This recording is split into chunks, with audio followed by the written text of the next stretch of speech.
Ontem, em Brasília, Lula sancionou com vetos o primeiro projeto de regulamentação da reforma tributária sobre o consumo. No discurso, o petista chamou de milagre a sanção da reforma e da regulamentação.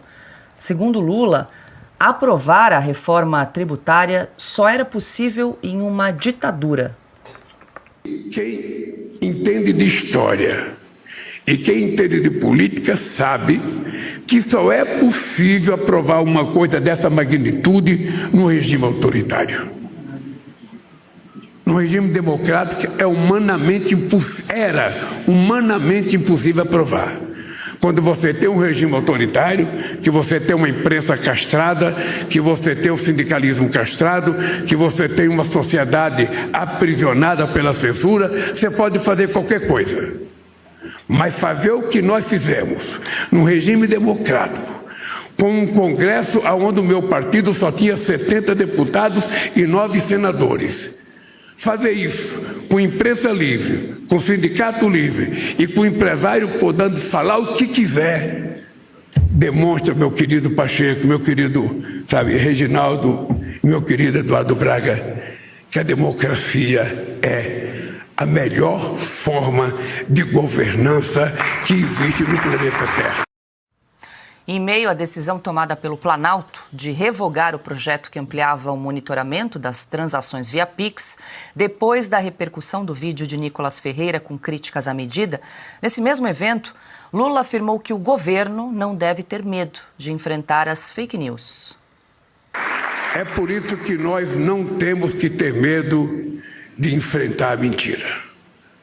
Nós não temos que ter nenhuma preocupação de enfrentar essas pessoas travestidas de político que, na verdade, tentaram dar um golpe nesse país dia 8 de janeiro de 2002. Nós não temos que ter medo de enfrentar as mentiras da fake news e nós não temos que ter medo de fazer o debate, fazer a disputa, a cada dia, a cada minuto, a cada hora.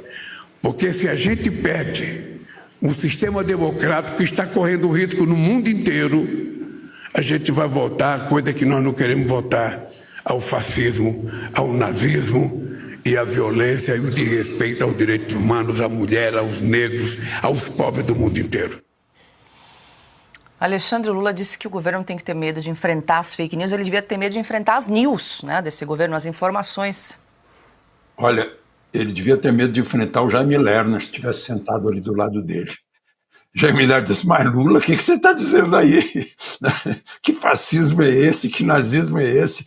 Que história é essa de só no governo ditatorial ser possível fazer reforma? O Jaime Lerner dizia, Lula, a última vez foi o pacote de abril que durou 15 dias para fazer a reforma do judiciário. Depois nunca mais, depois fizeram reforma trabalhista no governo Temer, agora recente, que conseguiu tirar do ônus dos trabalhadores a obrigatoriedade de pagar o imposto sindical, por exemplo. Né? Reforma da Previdência, essas coisas foram feitas no governo livre.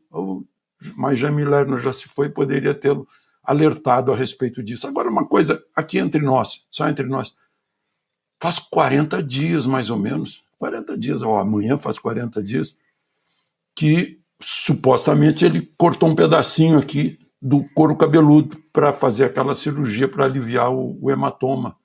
Está usando chapéu até hoje, por quê? Porque faz também 40 dias que eu cortei o cabelo bem baixinho, o cabelo já tá longo. Eu não estou entendendo.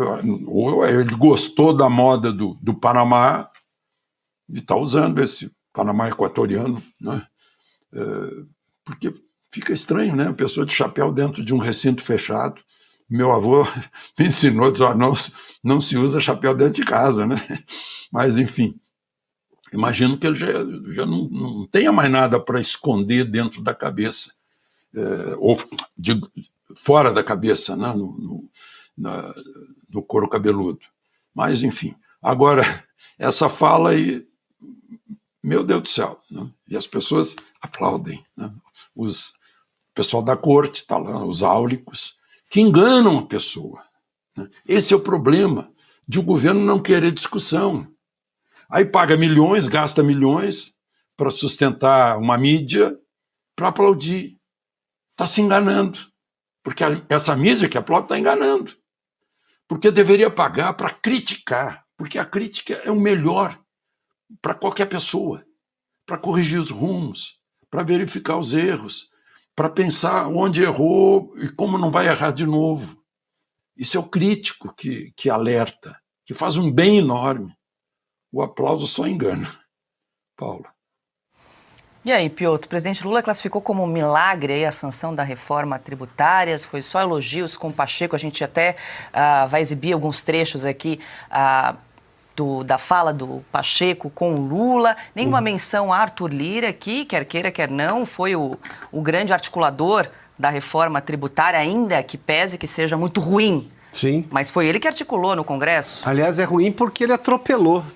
É digno não de democracia, ele atropelou votação lá no primeiro turno ainda, lá no primeiro semestre ainda do ano passado, da discussão da reforma tributária. Chegava o texto ali, os parlamentares não tinham tempo de votar e aí o governo já tinha, podemos usar uma expressão que é terrível, mas é aquele monte de emenda, quer dizer o quê? Está comprando o que? A consciência, o voto, alguma coisa. Por quê? Por que aquelas emendas eram liberadas naquele momento? E aí, bom, os parlamentares, aí neste caso os parlamentares que respondam de por que eles votaram a favor depois da emenda. Mas enfim, e ele está comemorando uma emenda que terá 28% de alíquota. Não sou eu que estou dizendo, é o Bernardo Api, um dos funcionários do governo ali, que pensaram nessa reforma tributária. 28% é a mais alta do mundo, se não me engano. Se não for a mais alta, é a segunda mais alta. 28%. Um sistema que não está simplificando absolutamente nada. Eu tenho uma série de problemas. A lógica da reforma tributária era ter uma alíquota. Você tem uma alíquota que engloba todos os impostos. No caso do Brasil, continental, uma para estados e outra para o governo federal. Impostos federais e impostos estaduais e também o municipal aqui. Não. Depende da situação. A Zona Franca, por exemplo, tem uma série de exceções. Aí você tem, por exemplo, alguns produtos. Agora tem o imposto do pecado também.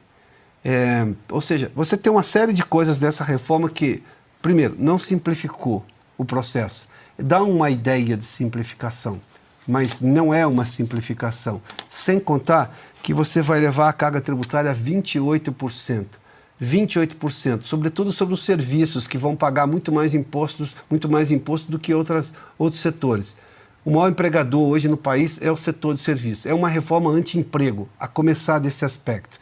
Sem contar que, convenhamos, da forma como foi feita, o Pacheco era líder do governo no Senado.